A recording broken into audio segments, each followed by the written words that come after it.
Told me I wasn't his daughter in the middle of thunderstorm because of course he did. The lights had just flickered. Grandma was upstairs dying slower than the hospice nurse said was possible. And I had a turkey sandwich in one hand when he looked up from her antique roll-top desk and said, "You know, there's no point pretending anymore. You're not my real kid." That was the first time in 24 years my father used the word real like it had teeth. Not real proud of you. Not real tired. Just real followed by not mine. I didn't say anything at first. I just stared at him. This man with the kind of face that always looked halfway between a frown and a tax return. Behind him, lightning lit up Grandma's dusty library, casting shadows over oil paintings and glass cases filled with bone china owls. "You're not saying this because of the will, are you?" I asked, my voice weirdly calm, because I needed to hear him say it. Needed to carve it into stone? He tilted his head like I was slow. "She wants everything to go to blood family. So yes, I'm saying it because of the will. You wouldn't want to steal from people who actually belong in this family." There was no fight in him. That's what made it worse. No emotion, no conflict, just a man following numbers on a spreadsheet and deciding I was a clerical error. I dropped the sandwich. All these years, he shrugged. "Your mother and I had a rough patch. You were the result." "I stepped up." "You stepped up," I repeated, heat climbing behind my ears like I was a bad investment you didn't want to foreclose on until now. "Don't get dramatic." "I'm a nurse," I snapped. "I see drama when a guy gets his ribs snapped by a forklift. This is cold blood ooded." He stood slow-measured like a banker preparing to deny a loan. "I told you because I respect the truth. Should too. This money is not yours. It was never going to be. Your DNA doesn't match this family." That's when I asked the question. Simple. Too simple. "You promised to stick to that." He paused, squinted. "What you promise?" I repeated, my heart thundering in my throat. "That only blood deserves the fortune. That DNA is the only thing that matters." Hen nodded. "Yes, absolutely." So I reached into my bag and slid the envelope across the desk. Still sealed, still fresh, stared at it like it was ticking. "I already took the test," I said. His jaw tightened. "But not just for me," I added, eyes burning into his. "I took yours too." That's the moment he blinked. Not out of guilt, out of fear. Because suddenly he wasn't sure if he belonged. He didn't open the envelope, not right away, just stared at it like it might bite. "You're bluffing," he said, but his voice had dropped a few octaves into something more hollow than hostile. "Swabbed your toothbrush," I said. "Calm ace a scalpel. 3 weeks ago. You think I've been making you protein smoothies because I care about your cholesterol." His fingers twitched toward the envelope, then stopped. "You had no right." "Oh, I had no right." I leaned forward. "You called me a charity case with legs. You rewrote my entire existence in the time it takes to butter toast. You said DNA is the only thing that matters. So I figured why not double check. Move." Didn't blink. And for the first time in my life, I realized something that should have been obvious. He was scared of Grandma, that brittle old woman upstairs, clinging to life and morphine with the same stubbornness she used to quote scripture. She ran this family like a one-woman cartel. She once threatened to write my aunt out of the will for buying off-brand aluminum foil. "You really sent it in?" he asked finally, voice quieter now. I nodded. 23 in me. Expedited. Results came back 2 days ago. He reached for the envelope again, but it snatched it first. "I'm not ready for you to see it yet," I said. "Because here's the part that's been eating me alive, Dad. If I'm not yours, then who am I? And if I am yours, then what the hell were you trying to do to me?" He looked like he wanted to yell, but then the ceiling creaked, one of Grandma's nurse alerts, and he flinched like a dog about to be hit. "He doesn't know you told me, does she?" I asked. He shook his head. "So let me get this straight," I continued, my voice tightening like a noose. "You lied to Grandma, lied to the lawyers, lied to me. And you were this close to cutting me out of a fortune just to what? Protect your pride." His jaw clenched. I did what had to be done. She made it clear only blood gets in. I stepped closer. "Then maybe we should go ask her whose blood you really have." Appalled. That's when I realized something else. Something colder than his betrayal. This wasn't about me at all.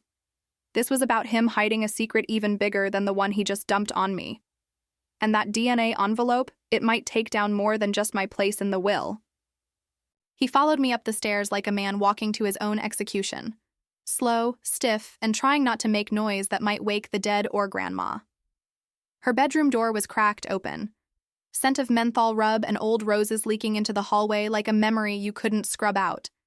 She was propped up by pillows that looked older than me, her skin translucent under the lamplight.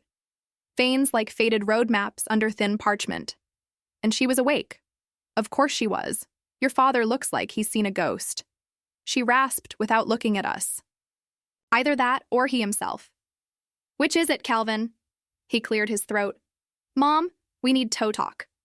Eyes flicked to me, then the envelope in my hand. I hope that's not another credit card offer.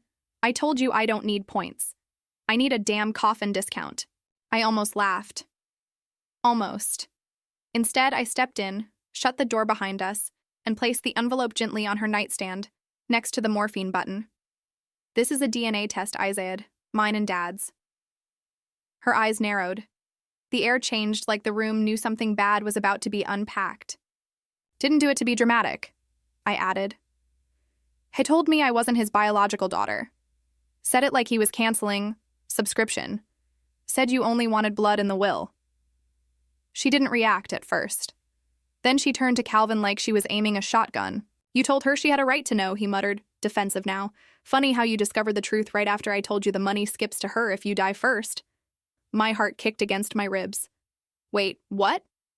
Grandma gave a dry laugh that turned into a cough. He didn't mention that part. He went red. That's not... It's exactly that, she snapped, voice sharp as a whip. Don't you dare piss on her leg and call it rain, Calvin. You've been sniffing around that well since your second divorce. He clenched his jaw.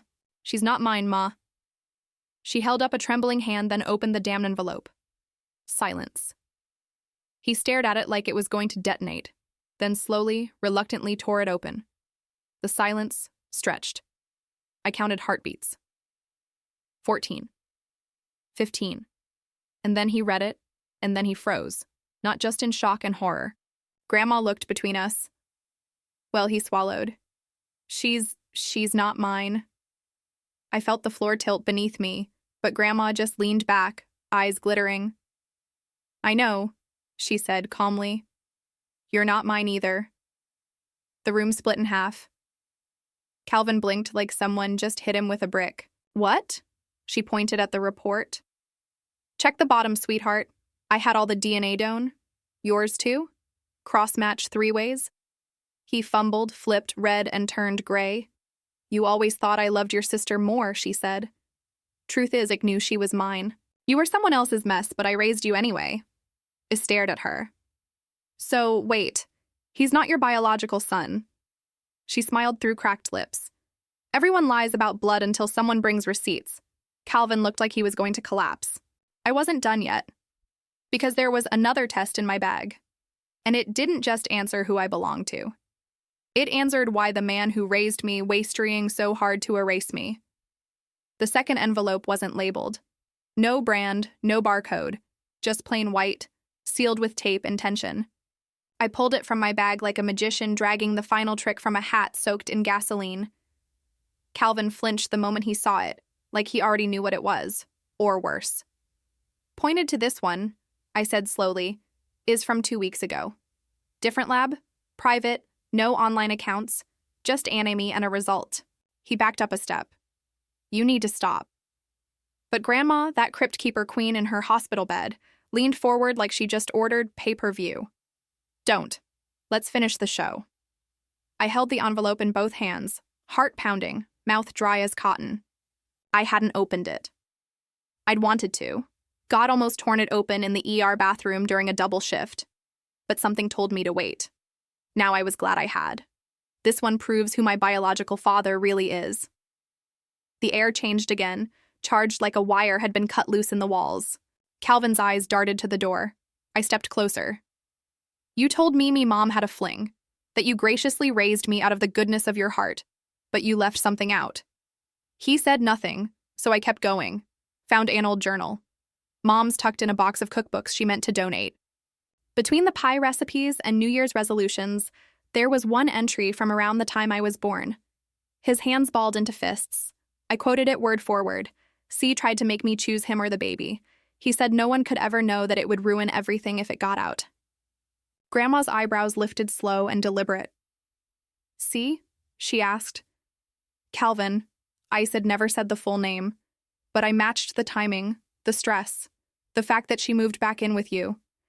Grandma, right after I was born, and never talked about the father. He looked cornered, sweating, silent. I tore the envelope open. The paper inside trembled. In my fingers. I read it once, twice, then I said it. Probability of paternity, 0.97%. Calvin didn't react. He just sat folded into the corner chair like a deflated mannequin, staring into the carpet as if it might tell a better version of the truth. You are my biological father, I whispered. You lead. He looked up then, hollowed. I didn't know at first. I swear she told me it was someone else. But when you turned 10, I saw it in your eyes, in your stubbornness. I knew Grandma's voice dropped to something colder than morphine ever could numb. You tried to cut your own daughter out of a will twice. Once by pretending she wasn't yours, and again by lying about being mine. Calvin looked like he was unraveling in real time. It was about the money, Ma. It was always the money. Clearly, she said. Then she pressed the nurse alert with one crooked finger. I want my lawyer here tonight. His head snapped up. What? No, come on. Don't you want to talk about bloodlines? She hissed. Fine, let's bleed it all out. As he sat there, crumbling under 3 generations of lies and legacy, it finally smiled.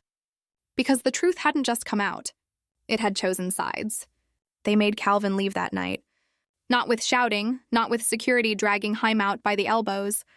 Just a quiet call from Grandma's lawyer and a 5-word sentence that gutted him cleaner than Ascalpel. Your presence is no longer required.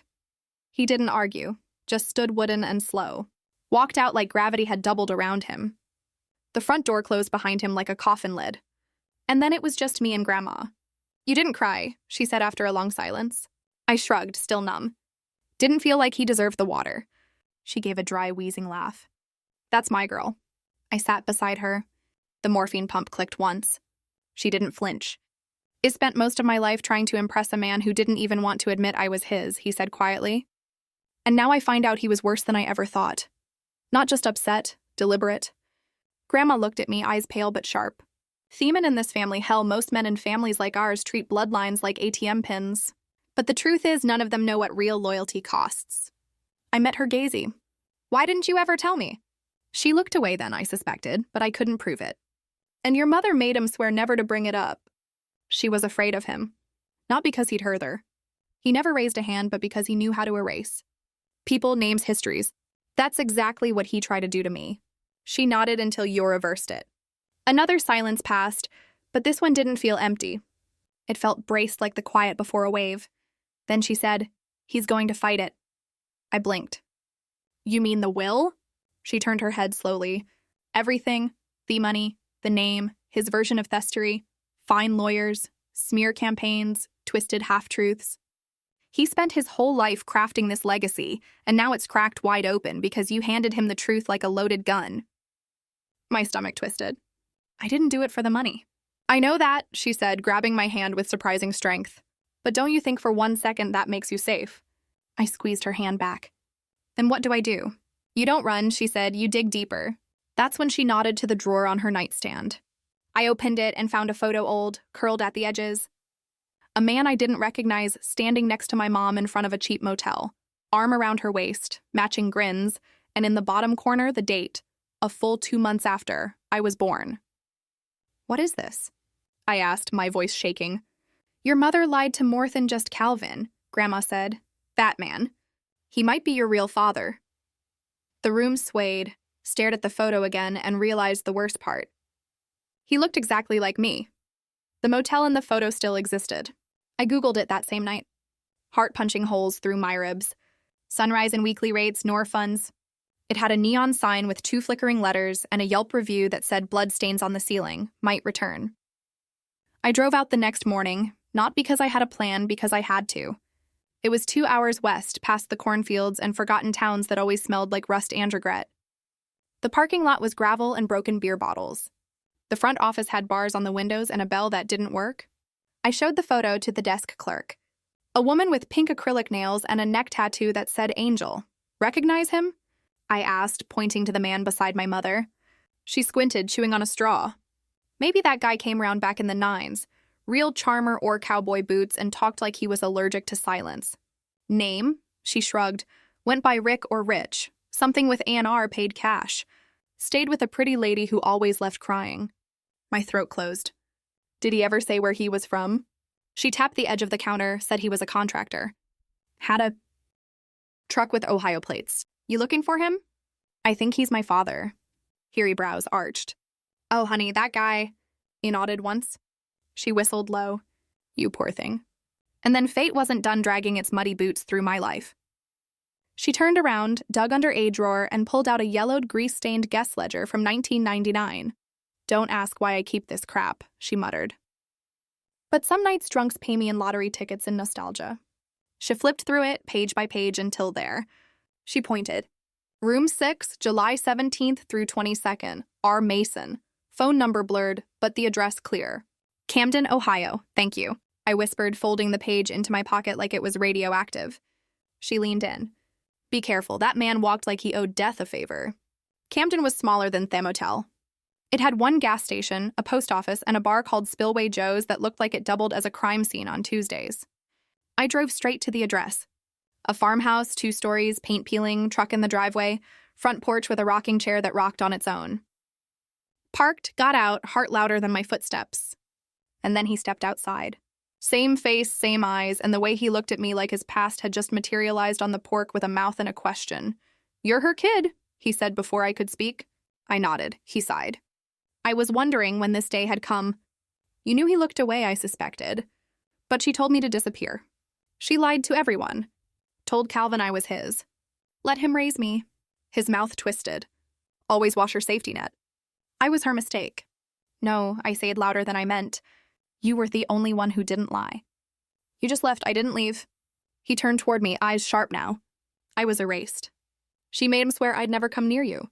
Said if I did, she'd ruin us both. I stood there, breath frozen. Why'd you stay gone, I asked. Because I didn't want Toby, the man who blew up your childhood. Figured. Maybe if she chose the other guy, you'd be safe. Paused then. But you're here now. Which means something went very wrong. I swallowed Grandma's dying. Calvin tried to cut me out of everything. Told me I wasn't his, and he was right. Rick Rich, my father said softly. But now everyone knows, I whispered. And there's a war coming, he nodded slowly. Then reached into his back pocket and handed me something small and cold. A house key. If you're going to fight them, you'll need everything I've got. And just like that, walked into the home of the man whose face had haunted my mirror for years, not knowing that inside, waiting in a locked drawer, was a file with Calvin's name on it. And the real reason he wanted me out of that the drawer was locked with a key that didn't match anything on his ring, which told me one thing loud and clear. This wasn't some drawer for bills and takeout menus. This was a drawer for secrets. I need that open, I said, heart tight in my throat. Rich, Rick, or whatever truth he used to walk under. Sighed like he'd been waiting years for me to ask. He went into the garage and came back with a rusted chisel and a hammer, muttering, family reunions shouldn't need hardware. 3 hits. Splinters, a cracked brass latch, and then silence. Inside was a manila folder. Swollen and soft with age, no label. Just wait. I picked it up like it might burn me. It did in its own way. I opened it. The first thing I saw was a photograph. Calvin, younger, wearing a suit that didn't fit and a smile that did. He was shaking hands with a man in a parking lot. Behind them, a sign, Rosebrook Children's Medical Center. I flipped the photo, scribbled in faded ink, 2001 final handshake, never again. Next page, a contract. Medical research signatures, Calvin's included. I scanned, breath stalling. It wasn't a business deal. It was a test subject agreement. What the hell is this? I asked, my voice cracking. What was he part of? Rich's face tightened. I didn't know until it was too late. He sold biological samples to a private research group. DNA, tissue, blood, some of it not even his. They paid big. He needed the money after a second divorce bled him dry. I flipped faster. The dates lined up with my birth, with my childhood. And file listed a sample ID that matched the hospital tag I found in my baby box a week ago, back when I still believed in the fairy tale version of family.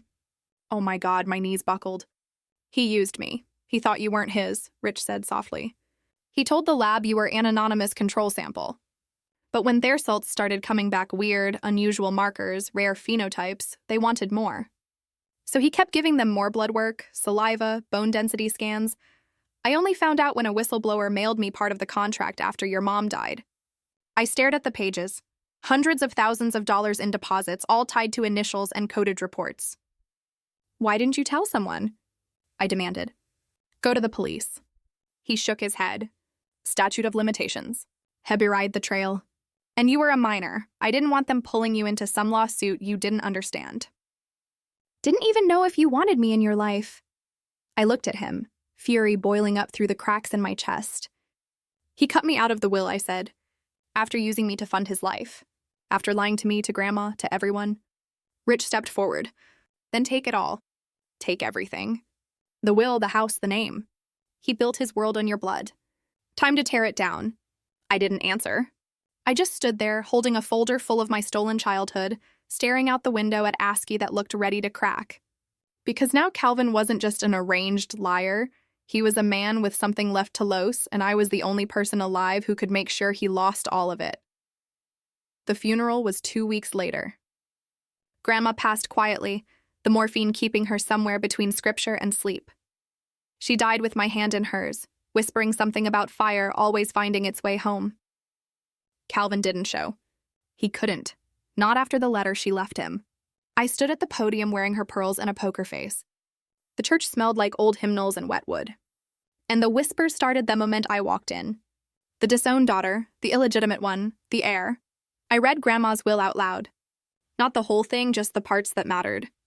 To my granddaughter, I said, voice clear, steady mine, who proved that blood means nothing without honor, I leave everything. The land, the royalties, the house, the name. Use it like a sword, murmurs, a cough. Someone dropped a rosary, and to Calvin I added, flipping the page, I leave the one thing he truly values, his reflection. Then I pulled out the envelope, the one with the test results. And I read it, every word. The confirmation that I was his biological child. The proof that he sold me as a data point. The payments, the pseudonyms, the lies. And then I told the room what he had done to me. To Grandma. To them. By the time I finished, half the congregation looked like they wanted to spit. But I didn't stop there. I filed a civil suit the next day. Used the documents from Rick's drawer. The same folder Calvin had once used to bargain with shadows now became the torch I used to burn his legacy toche. He tried to fight. Of course he did. Hired lawyers who made threats in gold-trimmed letterhead. Tried to accuse me of fraud, manipulation, insanity, that I'd forged everything. Until the lab backed me up. Until the accountant rolled over. Until the private research firm, now desperate to avoid scandal, quietly issued a settlement and named him as the sole unauthorized provider.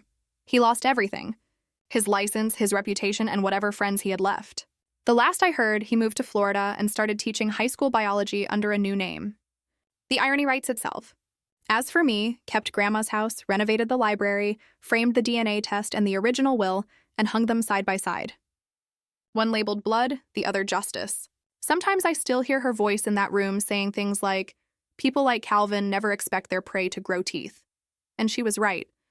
He raised me to believe I was nothing, a mistake, a shadow of someone else's secret. But it turns out I was the storm he taught how to strike, and I didn't just take the fortune. I became the fire that found its way,